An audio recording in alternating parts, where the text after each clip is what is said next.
today's episode, Caleb and I will be talking about academic mentorship and what that looks like for today's students. Stay tuned.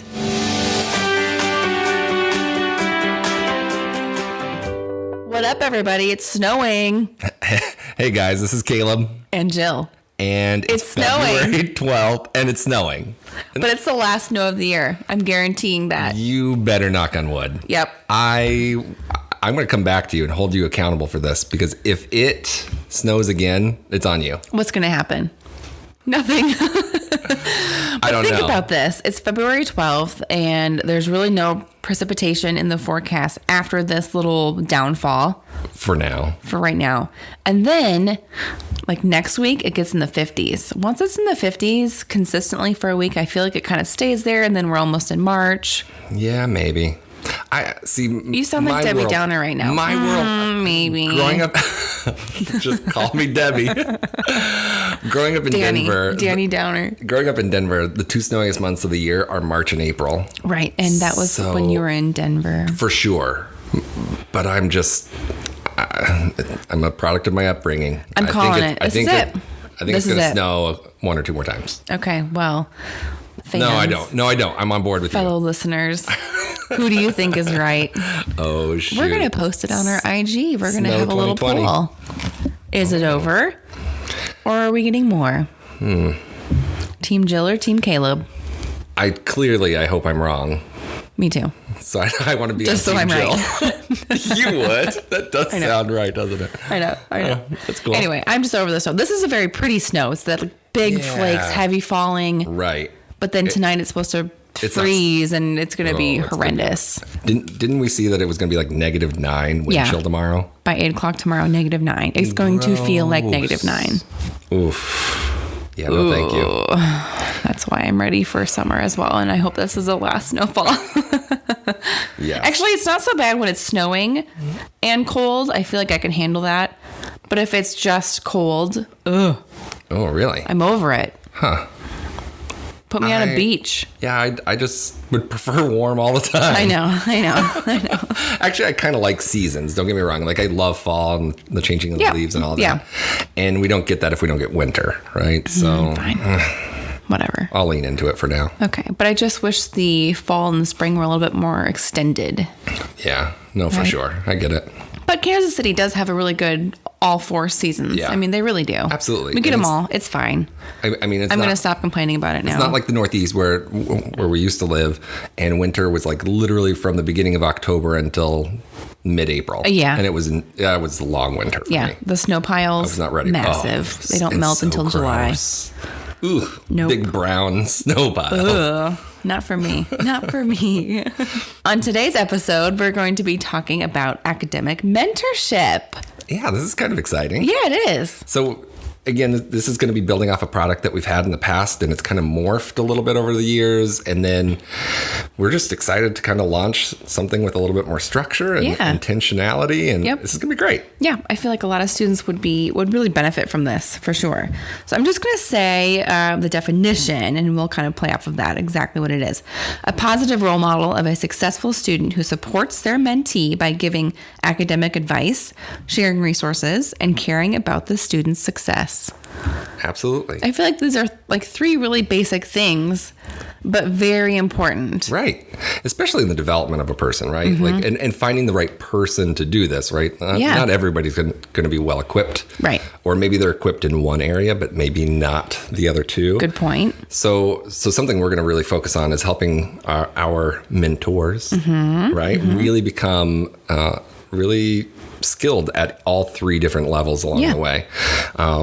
And again, some of this is still a little bit of a brainchild because we're going to be launching this summer, but it's just an idea that we think is important for student success. Yeah. And again, like I mentioned, development of an adolescent. Yeah, absolutely. It's a tough time. Well, and just to kind of, I mean, this sounds very childlike, but just to kind of walk through high school and kind of take their hand and show them exactly, you know, let's do this. Let's work on this. Okay, now we're going to be focusing on this. I mean, those are just different things that are very simple, very basic, but some students don't have that, and they do need that guidance and that leadership. So I think it's going to be really exciting for Get Smarter Prep and our students that are coming through here. I agree. Yeah. This is exciting. Okay, so we're going to be talking about a couple different things. So setting students up for success and what that looks like through time management, organization, and the last, but certainly not least, confidence. How about that, huh? Yes, confidence changes everything. I agree. Yeah. Never mind. I was going to go a different direction. Okay. We can talk about that in a second. We'll talk about that. In a second. Okay. So what does it look like when we're setting students up for success? Setting expectations.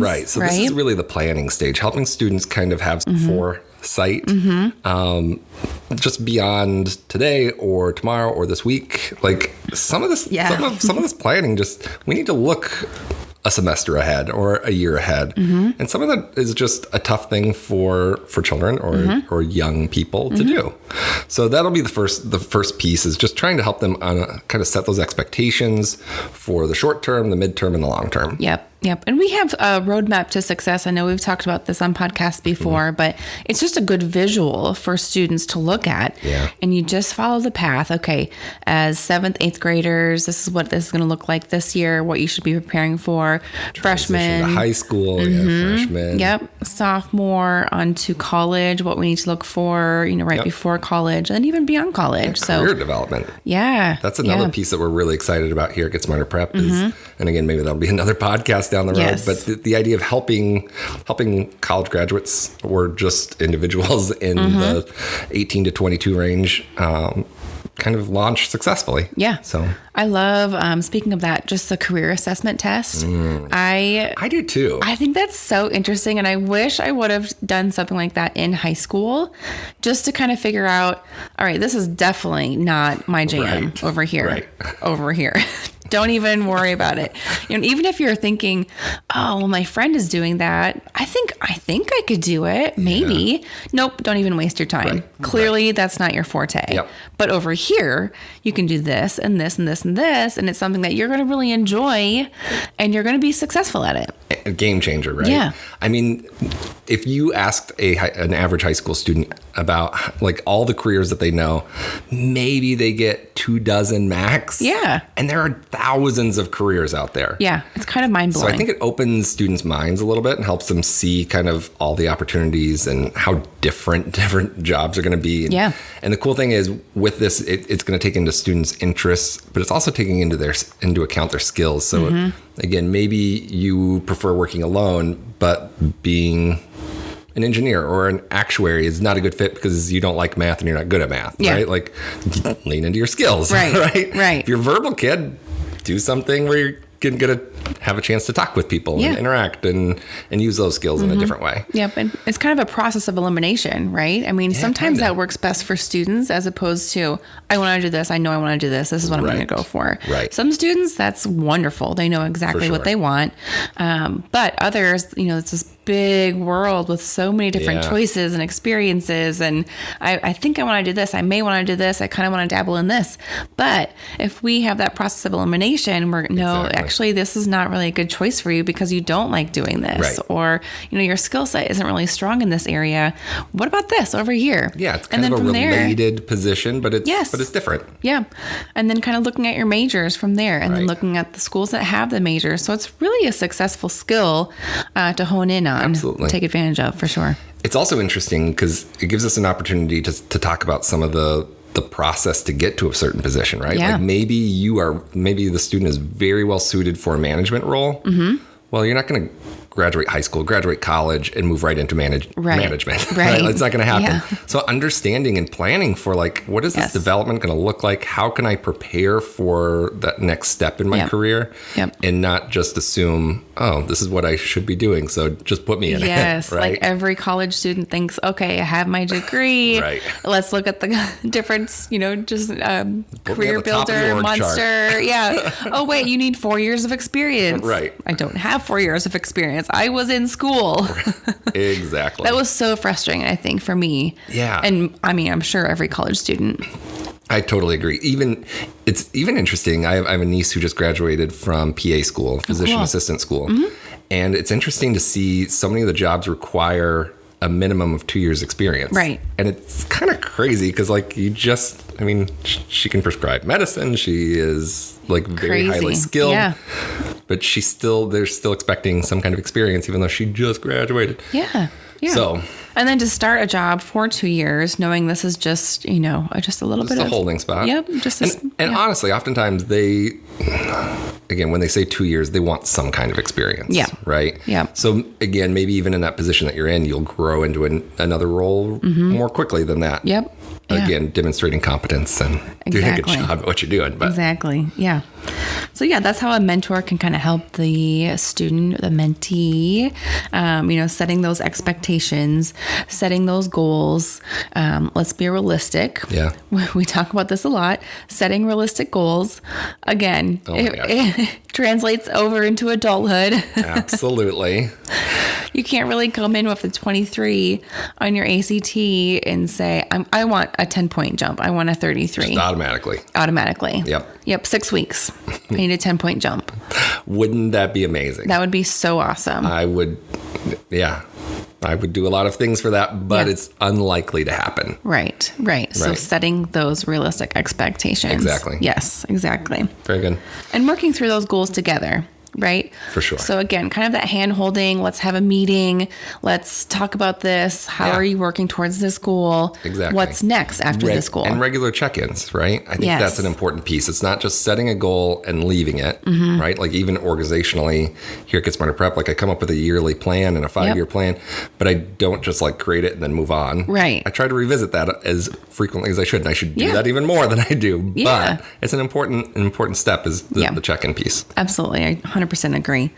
And then what else after that? Maybe time management. Yeah. So some of these skill building. How to work through those goals with the time management piece comes into play. And that plays a part in all of our lives, right? Every facet. So including school, relationships with friends, our parents, our families. Yeah. How do we appropriately use our time? Right. Because again, we need some time where we decompress a little bit, whether 100%. Whether you're on TikTok or if you're a parent and not on TikTok and probably on Facebook or Insta or something like that. Yeah. Right? Yep. Amazon. Oh shoot, a little retail kind of go down the rabbit hole there. Seriously. But again, learning how to structure time, even if it's not like hyper structured, but learning how to appropriately spend your time. Right. And I think that's a big lesson that young people, it makes me sound really old. Just kidding.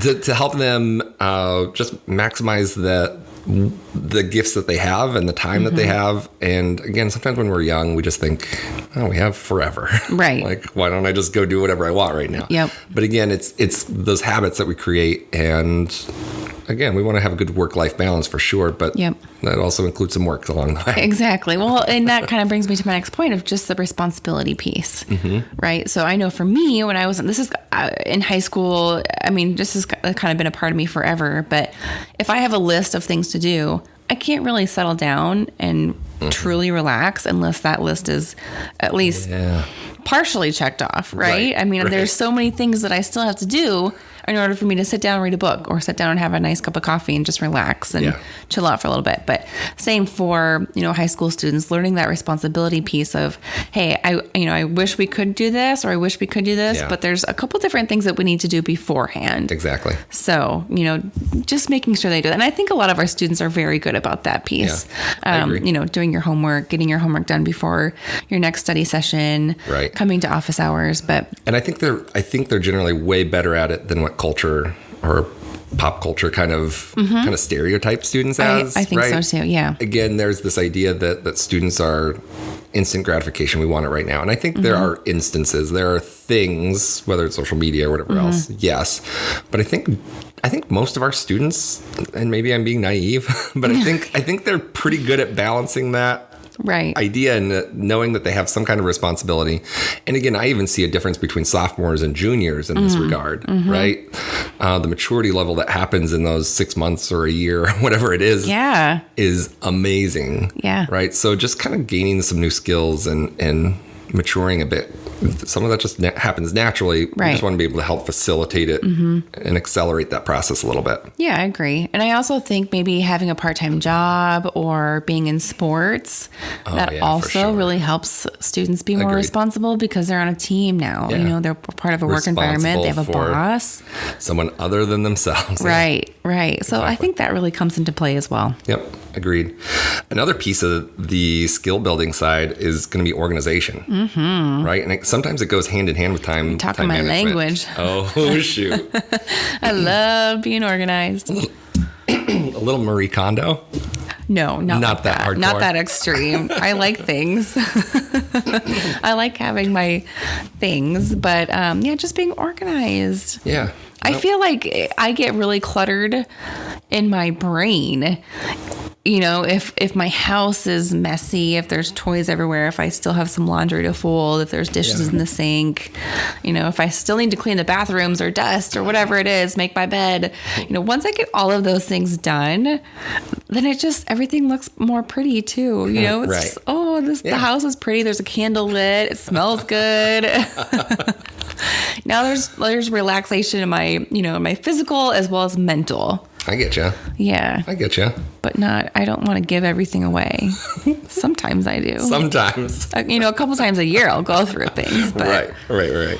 yeah. So this is an interesting piece because I honestly see organization being hand in hand with time management, right? 100%. Sometimes if we are properly organized, we're actually going to save so much time down the road, and allows us to do more in the same time frame, right?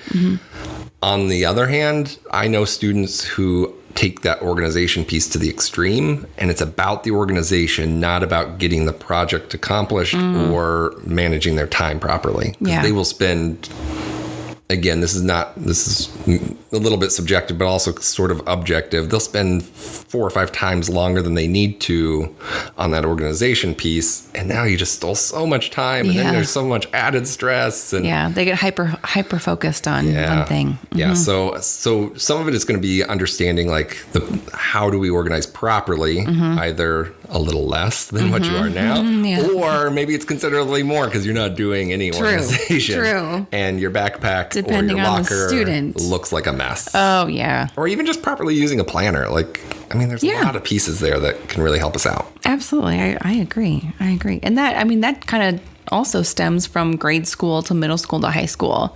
Right. You know, it flows through different seasons of your life. Yep. You know, junior year is a pretty important year, right? Absolutely. For high school students. And crazy busy. But still, it's only 1 year. Right. You know, kind of compartmentalize different aspects of your junior year.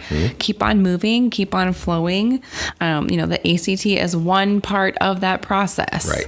It's 6 to 8 weeks. It's Right. a little part of your year, right? Right. Yeah, But an important piece. And again, that goes back to the goals where sometimes families set goals that are a little bit, let's just call them a stretch, right? And what happens is when we're fixated on a number rather than like what's right for the student or again, what else is happening in life, sometimes we drag that out over 6, 8, 12 months. Oh, yeah. And that hurts my heart for a student because they're already so stinking busy. Yeah. And it kind of just goes back to this idea of like, let's make sure that we start off setting some good goals, planning properly. Yep. We're building some skills. We're kind of focused on that time management and the organization. Another little little soapbox. piece. I like it. And the last piece of the puzzle that kind of flows into every aspect of that is building confidence in your student. Yeah. No, and this is that personal development side of an individual or a student in this case. And it's just helping them, again, know who they are maybe a little bit more, have some confidence in their abilities. Right.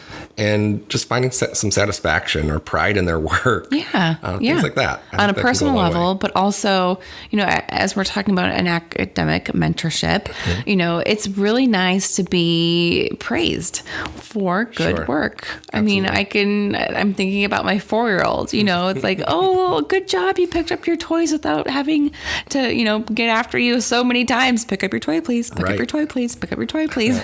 If he does that by himself And I am so proud of him, and I relate that to him and praise him. More than likely, he's going to do it again by himself the next time, right? I mean, support. Yes, it's so important for kids and students and high schoolers and even adults. You know, people like to be praised, maybe not overly praised, but they like to be recognized and appreciated. Absolutely. For sure. So, yeah. And I think one of the big things that comes out of this is just a new motivation for students and knowing that they can do more than what they have done in the past. Yeah. And it just is that encouraging piece along the way to keep going toward their goal. Yeah. And they may not see that in them, but someone else can see that in them. Yeah. So to draw that out of them, that's huge. And it makes them feel like, wow, I really can do this. Didn't think that I was going to be able to do it at all. For sure. But I just did it. Nailed that it. accomplishment is awesome. Yeah. I love that piece. Absolutely. And then the added bonus into all of this is, again, the student is going to be working with an academic mentor. And guess what? They can also help with some basic homework needs. Yeah. Right? So they're not going to be there all week long, every day, every afternoon helping the student, but they can help kind of answer a couple questions or clarify things or again, encourage them to, again, reach out to their teacher, go after school, just stop in for 10 minutes and ask some questions of the teachers themselves. Sometimes parents talk about these things, but oftentimes it falls on deaf ears. Okay, Mom. Right. Okay, Dad. So having somebody else kind of talking about those same things can really pay off. Yeah, that's a good point. I like that. Yeah, if I would have known, I mean, obviously the teachers are there, but to take more advantage of their time, you know? Right. They're there after school. Right. Pop on in, like you said, ask a couple of questions. There's this problem. There's this, thing that you can't get over. Yep. If you have just 5-10 minutes of one-on-one time with your teacher and they explain it to you in maybe a different way than they explain it to the class, mind-blowing. Right. I always had it in my head that teachers were kind of underpaid, right? And that I didn't want to waste their time. But guess what? They're kind of expected to stay a certain number of hours. Yeah. So they're stuck. And guess what? They want to see students succeed. Of course they do. Yes. So leverage that. Go take that time. And again, you're building a new relationship there too. You're building some trust, and you're also, again, maybe helping that grade in the long run. Yeah. Again, well, if it's like an 89.5, you're going to round up or round down now. Right. You have that relationship. You've built that relationship. Right. Yeah. No, I 100% agree. And you're showing initiative. You're showing, you're being responsible for yourself and your grades, and the teacher is going to really appreciate that more than, oh, they got a C in class. I mean, they were trying. They were doing well. They were working hard. Right. But had they come in a couple times, they could have increased that to a B, maybe an A. Right. They're going to show initiative. Yep, yeah, exactly. Sure. Exactly. Very cool. good. All right. Well, if you have any more questions about our academic mentorship, give us a call. Have a lookie online. And other ways, just keep warm and I know. Don't get caught in the snow and the ice this evening. Right. Ooh. Gross. I know, right? Excellent. Hey, thanks, guys, for listening. All right. We'll see you next week.